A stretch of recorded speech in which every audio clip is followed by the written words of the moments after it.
Today we're going to be talking about the Pact Worlds. Not the book, the Pact Worlds, but the actual planets that make up the whole system and the whole sector of space that is the Pact Worlds. Let's get into it. Hello everyone, welcome to the Maple Table. My name's Nathaniel. This is a channel where we discuss role-playing games, so if that's something you're interested in, I would love to have you join me at the table. So please hit that subscribe button and that bell notification so that you know when my videos are available. The Pact Worlds are a ragtag bunch of alliances from various planets and various species who inhabit those planets to form what is known as the Pact Worlds systems. And we're done. I'm taking off now. All joking aside, that's really what the backbone is for the Pact World systems. It's just a collection of alliances that have really held since the gap. The Pact Worlds alliance is made up of 11 planets, 1 meteor ring, 1 giant spaceship, Absalom Station, which replaced a planet, Galorion, when it disappeared, and the sun of that system. There is actually a hidden church citadel built inside of the sun, and no one really knows how it got there.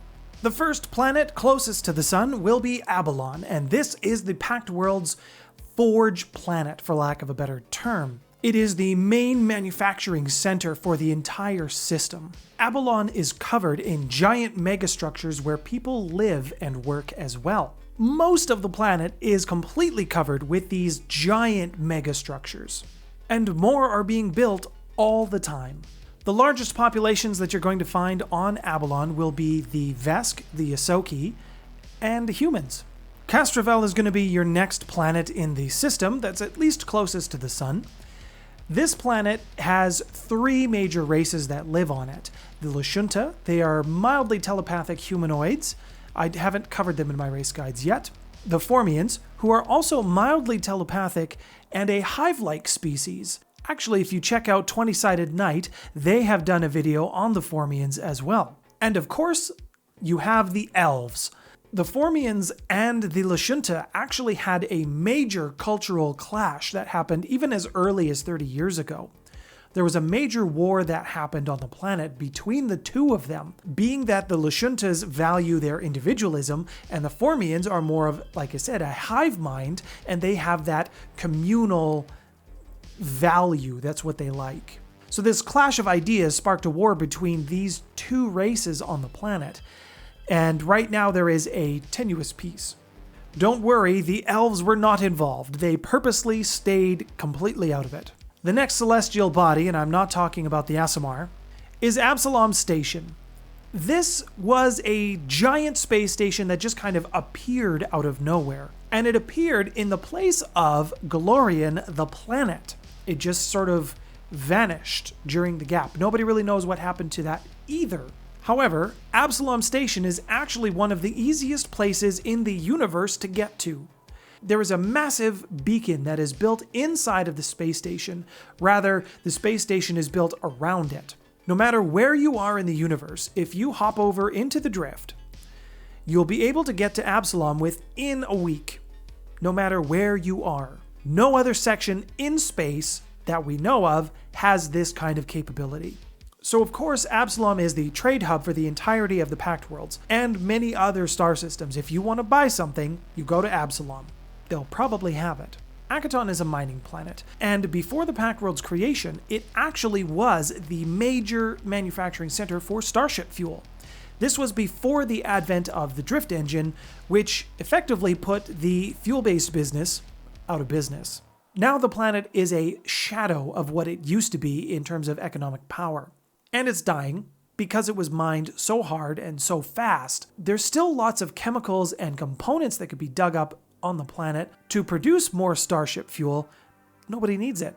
And as far as Akiton goes, it is actually theorized that it was the site of a major space battle that happened during the gap, because the planet is littered, just absolutely littered, chock full of spaceship wrecks. There are 5 predominant species on the planet of Akiton.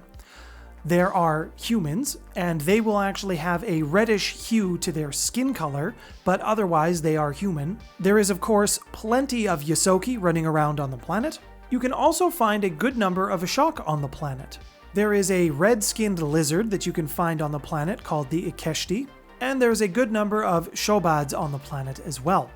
The next planet in the Pact Worlds solar system is Verces. At least I think that's how you pronounce it. This particular planet actually has a rotation that is directly in line with its orbital rotation. That means that one side of the planet has full sun all the time, never sets. And the other side of the planet has full dark, never gets sun, always dark. And kind of right around the middle of the planet, there is a perfect equilibrium happy medium, and that's where most of the civilization actually exists, in this ring around the planet. Verces is actually a social and technological hub for the entirety of the Pact Worlds as well. On this planet you can find humans and Verthrani. Kasathans and Shirins also enjoy this planet for its temperate climate as well.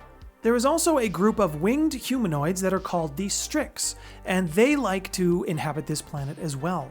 Next up we have the Idari. This is actually a spaceship, and it's the only spaceship to be recognized as a Pact world. And this spaceship is actually the home spaceship of the Kasathans. Shortly after the gap ended, the Idari arrived into the space of the Pact Worlds. They were originally destined for Akiton, but it was already well inhabited and the planet was not having a good future outlook for itself. So the Idari just took up an orbit in the solar system and it's kind of stayed there ever since.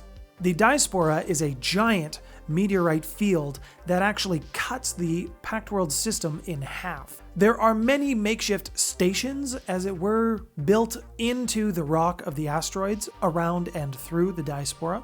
Be careful if you go venturing in there, you can run into a lot of pirates. If you're enjoying the video today, I will encourage you to hit that like button, and don't forget to subscribe with that bell notification so that you know when my videos are available. And with that, back to whatever it is I was saying. The next planet we come to is Eox. This is an interesting planet as it is largely dead and inhabited by the undead, known as Eoxians. On Eox they have a slightly noticeable crater. It's actually the size of a continent and it's hundreds of miles deep. It actually goes so deep it almost cuts right to the core of the planet. And no one knows how it got there. If you like Dragonborn, you're gonna like Triaxus. This is the home of the dragon people. Being that we're quite a distance away from the sun, it should be noted that Triaxus has some interesting weather phenomenon. Summers and winters last for centuries on this planet, and they really define life for whoever's living on there for a very long time. However, the planet is brimming with life. Despite the seasons that really don't change for a long time, the planet is actually brimming with life. Large feline predators and Arctic horrors, as is described in the Pact Worlds book. Liavara is a gas giant, and it is known for its peach-colored skies. The only settlement on Liavara is the city of Roselight. This is a city that was built on a floating platform that manages to keep a delicate balance. Literally a delicate balance. Roselight floats in the gassy part of the planet, somewhere near, I would guess, the top, at least at a point where the atmosphere is breathable, or at least converted into something that can be breathed. The center of the planet is quite dense, and the gases fall back into the planet to be compressed into a solid form, and then as it gets released, it just completes this continuing cycle. It's a weird place. There's lots of really funky creatures that live on this planet. Bretheda is the biggest planet in the Pact Worlds. It's also a gas giant, so there's not really anything to set foot on. It does have a large city settlement on it though, called Cloudhearth. This settlement floats in the less dense upper atmosphere of the planet. This planet is known for its spectacular and devastating storms. They literally have storms that are bigger than planets. There's 3 tornadoes that are swirling at the bottom half of this planet, and they are bigger than Castrovel. That's how big these tornadoes are. Many citizens can be found traveling back and forth to Bretheda. However, the primary race that lives there is the Berethu. Once they joined the Pact Worlds, once they signed the Pact World treaties, open immigration policy was really their thing, and lots of different species can be found on this planet now, or at least in the floating city. Next up, we have Apostae. Apostae is not truly a planet, although don't tell that to those who live on it. Apostae doesn't have any of the traditional things that make a planet, like a core, or volcanoes, magma, tectonic plates. It doesn't have any of those. The only time the surface of this planet is changed is basically when it's struck by a meteor. This planet is not by any trade routes. It is not known for its mining operations.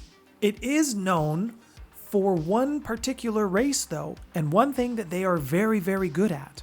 Apostae is the home world for the Drow, and they are well known throughout the galaxy as gun runners or weapons experts.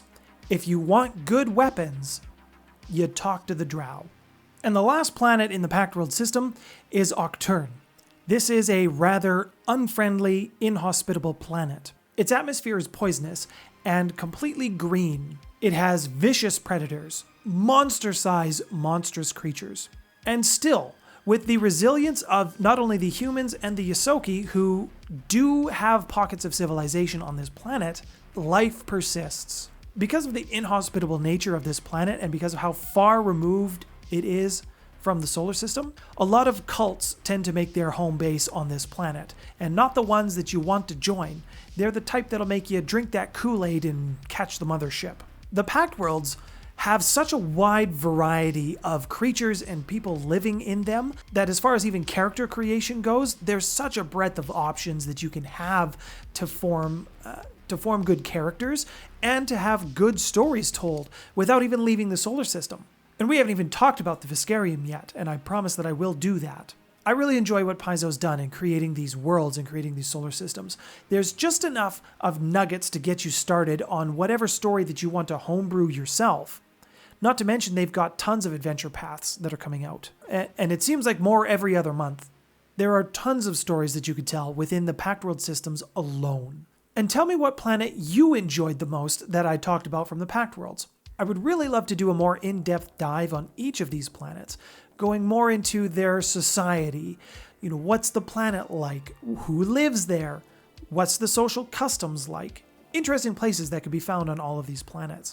So let me know if that's something that you would be interested in. Up on the screen now, I will have a playlist of Starfinder races that I have covered, and some that can be found on these very planets. YouTube will have made a recommendation for you there as well. My name's Nathaniel. You've been watching The Maple Table.